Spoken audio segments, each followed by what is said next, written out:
안녕하세요. 크리스천 영상학교론의 신목사입니다. 오늘은 갈등과 싸움의 전쟁터에서 평안하고 행복하게 사는 법이라는 점을 한번 생각해 보도록 하겠습니다. 인간은 사회적 동물로서 사람들과 수많은 관계를 맺고 살아가죠. 삶을 행복하게 만드는 좋은 관계도 있지만 때로는 갈등과 번민의 불쏘시개를 제공하는 나쁜 관계도 있어요. 그러나 어쩌겠어요. 세상 사람들이 내 생각과 같지 않다는 것을 인정할 수밖에요. 그렇다면 이 문제를 해결해 나가는 뾰족한 수가 없을까요? 저는 나이 60이 넘어 수많은 사람들의 삶에 끼어들어 무슨 말이든지 해야 하는 자리에 앉아 있습니다. 그래서 오늘은 편견과 오해로 인해 갈등과 싸움, 분열로 이어지는 나쁜 관계의 원인과 해결책에 대해 만물보다 거짓되고 심히 부패한 것은 마음이라 누가 능히 이를 알려마는 에레미야 17장 9절이죠. 모든 사람의 결국은 일반이라. 이것은 해 아래에 수행하는 모든 일 중에 악한 것이니 곧 인생의 마음에는 악이 가득하여 그들의 평생에 미친 마음을 품고 있다가 후에는 죽은 자들에게 돌아가는 것이라. 전도서 9장 3절입니다. 성경은 사람의 마음이 죄로 오염되고 부패되었다고 선포하고 있습니다. 마음과 생각은 같은 의미로 사용되며 말과 행동으로 나오게 되어 있죠. 그렇다면 마음과 생각이 오염되고 부패되어 있다면 아무리 포장을 하고 실드를 치더라도 말과 행동에서 묻어나올 수밖에 없을 것입니다.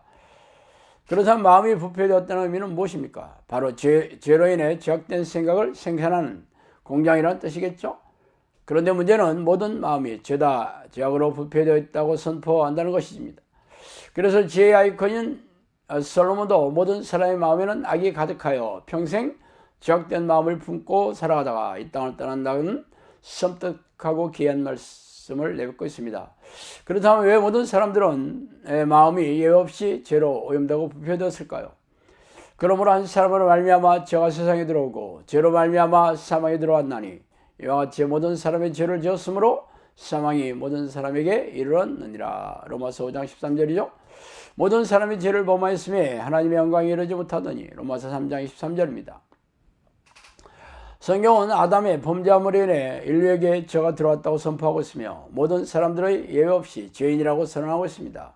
그러나 사람들은 자신이 죄인인 것을 깨닫지 못하고 있으므로 자신의 마음에서 나온 생각을 잣대로 다른 사람들을 판단하고 확신하면서 살아가고 있죠. 그러나 상대방도 역시 자신의 잣대로 또 판단하고 있으니 잘못된 생각으로 인해 오해와 갈등이 쏟아져 나오며 싸움과 분열로 이어지는 것은 당연한 결과이겠습니다. 전에는 우리도 다 그 가운데서 우리의 육체의 욕심을 따라 지내며 육체와 마음에 원하는 것을 하여 다른 이들과 같이 본질상 진노의 자녀였더니. 에베소 2장 3절입니다. 육신을 따르는 자는 육신의 일을, 영을 따르는 자는 영의 일을 생각하나니 육신의 생각은 사망이요 영의 생각은 생명과 평안이니라. 육신의 생각은 하나님과 원수가 되나니 이는 하나님의 법에 굴복하지 아니할 뿐 아니라 할 수 없음이라. 로마서 8장 5절의 7절입니다. 그래서 성경은 자신의 생각과 마음은 죄로 오염되어 자신의 죄인이 하나님의 뜻을 따르지 않는 것은 물론 처음부터 순종할 생각이 없다고 말하고 있습니다. 이는 하나님을 모르는 세상사람뿐 아니라 교회의 직분이 드높고 신앙의 연륜이 오래되고 교회를 오래 다닌 교인들도 예외가 아니라는 사실입니다. 그렇다면 이 문제는 어떻게 해결해야 할까요? 이에 예수께서 저희들에게 이르시되 누구든지 나를 따르려거든 자기를 부인하고. 마태복음 16장 24절이죠. 우리의 싸우는 무기는 육신에 속한 것이 아니요 오직 어떤 견고한 진도 무너뜨리는 하나님의 능력이라. 모든 이론을 무너뜨리며 하나님의 아는 것을 대적하여 높아진 것을 다 무너뜨리고 모든 생각을 사로잡아 그리스도에게 복종하게 하니 너희의 복종이 온전하게 될 때에 모든 복종하지 않은 것을 벌하려고 준비하는 중에 있노라. 고린도서 10장 4절에 6절입니다. 사람은 태어날 때부터 자아가 죄로움 되어 자신이 죄인인 양 자기 마음과 육체가 원하는 대로 살아갈 수밖에 없다는 것을 인정해야 하는 것이 우선입니다. 그래서 생각의 생산 공장인 마음이 원천적으로 죄로 오염되고 부패되어 있다는 것을 인정한다면 자신의 생각이 하나님의 뜻과 다른 것인지 아닌지 항상 확인하여서 아니라면 죄다 쓰레기통에 버려야 할 것입니다. 즉 모든 생각을 하나님의 뜻에 비춰 자신과 육체의 생각이라면 버리는 작업을 철저하게 해야 합니다. 그게 바로 죄악된 생각을 넣어줘 죄를 짓게 만드는 악한 영과 싸우는 비결이기도 합니다. 그래서 하나님의 능력을 힘입어서 하나님과 대적하게 만드는 모든 생각을 사로잡아 그리스도에게 복종시키는 사람들만이 천국에 들어가는 하나님의 사람이 될 수 있습니다.